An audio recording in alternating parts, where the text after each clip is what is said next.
Every week we get a new store, 2 or 3 organizing. Every day there's another store starting a campaign or an election victory.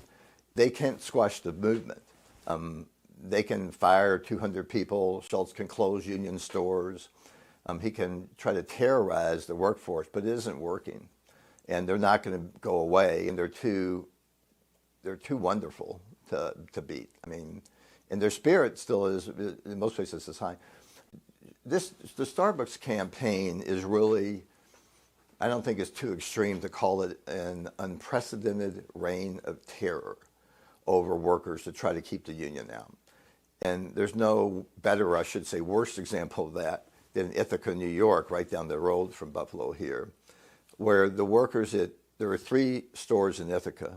All 3 stores voted overwhelmingly to unionize. And now the company, Starbucks, has closed all 3 stores, with the last 2 closing this past spring. That's not acceptable in a democracy. The reason they closed those 3 stores, in my view, is to scare the rest of the country, to say if you try to organize every single Starbucks in your city, that's what we'll do to you.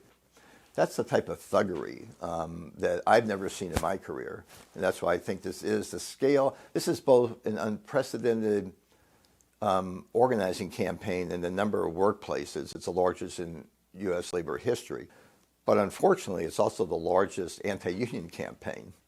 And I think that's because these anti-union employers do whatever it takes to beat the union. I think the Starbucks campaign that now has organized over 360 stores around the United States is the largest organizing campaign in terms of separate workplaces organized within one company in U.S. history. There's about 10,000 members of the union, and it's growing. It's going to continue to grow.